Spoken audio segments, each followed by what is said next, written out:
जैसी ईश्वर की इच्छा। बचपन से ही शीला प्रतिदिन अपने पिता को हर बात में जैसी ईश्वर की इच्छा कहते सुना करती थी।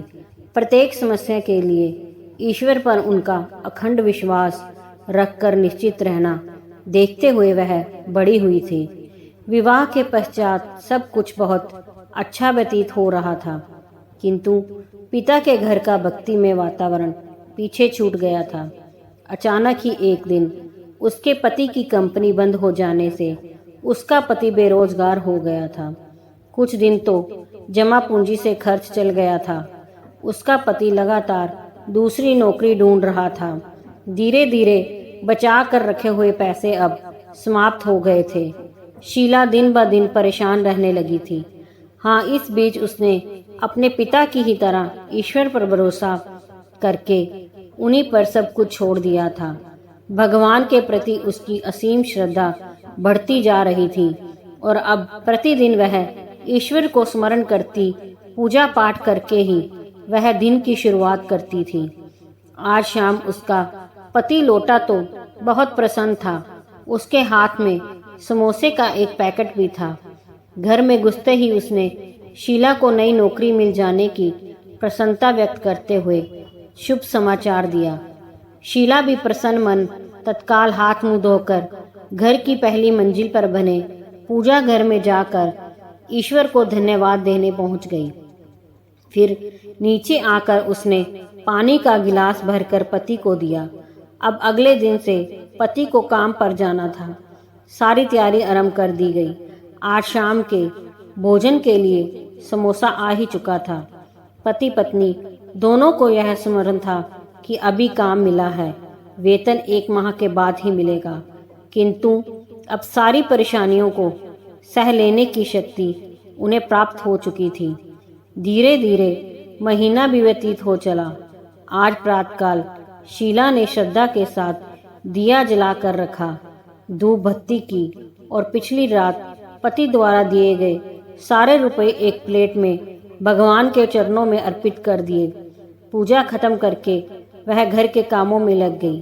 बच्चों को तैयार करके उसने स्कूल भेज दिया और पति के लिए चाय नाश्ता बनाने लगी। पति नहाकर जैसे ही पूजा घर की तरफ बढ़ा, उसने देखा कि पूजा वाले कमरे से धुआं निकल रहा था। वह अंदर की तरफ भागा। उसने शीला को जोर से आवाज दी, क्या हुआ? वह भी आवाज सुनकर ऊपर की तरफ भागी। हाय राम, यह क्या हुआ? कमरा धुएं से भर गया था। शायद पंखे के कारण जल रहे दिए से आग फैल गई थी। पास पड़ी सभी धार्मिक किताबें और कुछ फोटो भी जलकर राख हो गए थे। वह वहीं जमीन पर ही दम से बैठ गई। शीला सोच रही थी, अब क्या होगा? वह कैसे बताए पति को कि जो पैसा वह महीना भर मेहनत करके लाया था, वह सब उसने स्वाहा कर दिया है। उसका अंतर्मन रो रहा था। चलो कोई बात नहीं, अब जो होना था सो हो गया। यह तो अच्छा रहा कि कमरे में कोई सामान नहीं था, नहीं तो पता नहीं कितना नुकसान हो जाता। उसका पति फिर शीघ्रता से बोला, शीला देखो, यह सब अब बाद में संभाल लेना, अभी मुझे काम के लिए देर हो रही है। सरला का दिल बैठा जा रहा था। मन ही मन खुद को कोसती जा रही थी। क्या जवाब देगी पति को जब वह पैसे के लिए पूछेगा? उधर पति बोल रहा था, हाँ शीला, मैं समय पर घर आ जाऊंगा। तुम सामान की लिस्ट बना लेना, हम लोग बाजार चलेंगे, राशन वगैरह लाना है ना? हाँ ठीक है, मैं बना लूँगी। वह खोए हुए दुखी मन से वह बोली। पति के निकलते ही उसने घर को ताला लगाया और अपने सुख दुख की सहेली रुक्मिणी के घर पहुंची।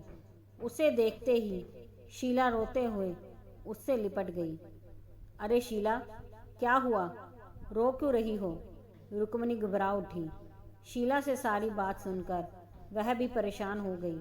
उसे समझ में नहीं आया कि शीला की इस परेशानी का समाधान क्या बताए।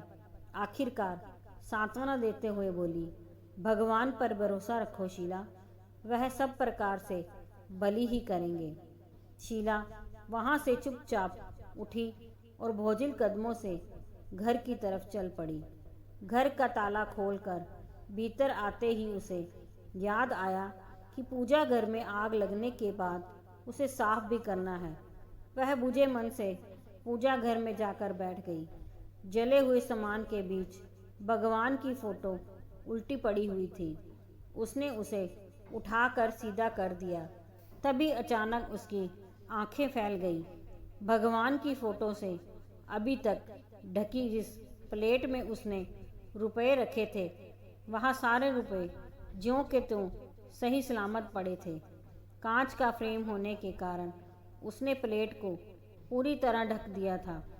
अचानक यह सब देख शीला की आंखों से खुशी के आंसू निकल पड़े। भगवान के प्रति उसका विश्वास उसे अचानक और भी मजबूत महसूस होने लगा। अपने भगवान पर हमेशा विश्वास बनाए रखें। विश्वास में अपरिमित शक्ति होती है। दोस्तों, अगर कहानी पसंद आई हो तो लाइक, सब्सक्राइब, शेयर ज़रूर कीजिए।